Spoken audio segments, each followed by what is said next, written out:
The publication last week of leaked confidential papers from Appleby, a Bermuda-based legal and financial service company specializing in offshore incorporation, has again raised the issue of supposed tax havens and of the legal practice of tax avoidance.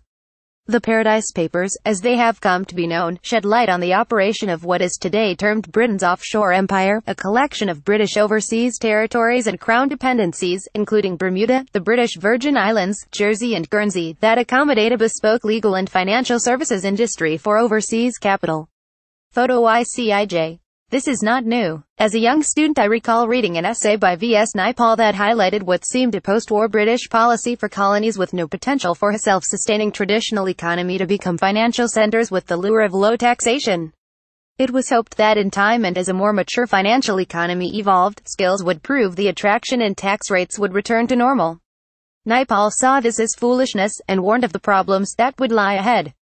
After the release last May of the Panama Papers, a similar cache of leaked papers from the offices of the law firm Mossack Fonseca, I asked a friend working as a lawyer in the industry for his views. I remember in particular the first point he made, which even then I felt cut to the core of the issue. The leak only reconfirms what we already know, but what many people wish they did not.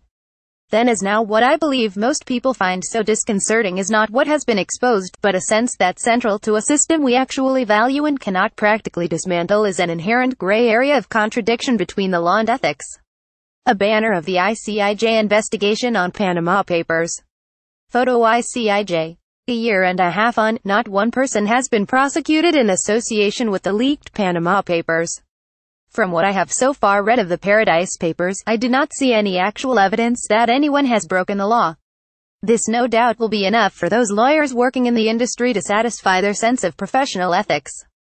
However, one is still left feeling that some of these papers reflect a legal injustice. There is clearly a disconnect between the law and what the common man would consider to be just, and around this inefficiency has grown an industry that feels to the majority to be ethically questionable in its motivation. It is also morally difficult as it runs contrary to what is objectively fair, that as members of society we should pay our dues. The argument that only the law can define ethics fails to understand a fundamental point, that ethics is foundational to man. The law is derived from ethics, not ethics from law. In the case of the provision of offshore financial services, as ethics is an issue, we must consider motivation. What motivates those who set up offshore vehicles? Mark Pragnell of Capital Economics argues that such crown dependencies and overseas territories offer tax neutrality that is attractive as a stable, secure and neutral jurisdiction for cross-border economic activity. This fails to explain why other equally stable, secure and neutral jurisdictions with more just and robust tax systems are not used. This is not to say that there are no morally legitimate needs for such services. However, given the public's view of the matter, perhaps unfair but reinforced by such practices as obfuscating ownership, and avoiding the accountability afforded by transparency, it could be a mistake to risk so much opprobrium for a little actual benefit. This is a simple calculation which advisors of the Duchy of Lancaster, who manage the Queen's estate, now no doubt regret they did not consider. Then there is legal responsibility. Lawyers must of course advise clients merely on the word of the law. But the truth is, as almost everyone today knows from dealing with practicing members of that most esteemed profession, we expect and lawyers are more than happy to give more than purely legal advice, advising not only on the law, but on its most favorable application.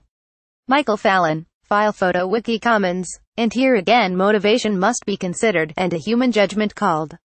While a legal proposal does not constitute a criminal offense, the line between what is lawful and what we personally consider to be ethical is easily tested by a common thought experiment. You make the situation personal.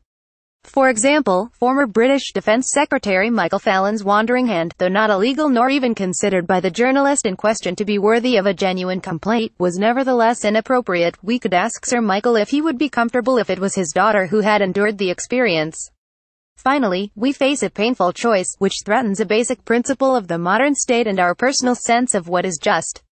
We can eliminate tax havens only by standardizing tax rates worldwide. But this would imply giving up states' rights to choose their own tax arrangements in the light of local views of what is just and fair. What has been personally disappointing has been the media coverage, not for the sides taken but for the sides that the media has chosen to show. The viewpoints of justice activists and practicing tax lawyers are reported, but no comments from the more neutral and comprehensive perspective of legal philosophy.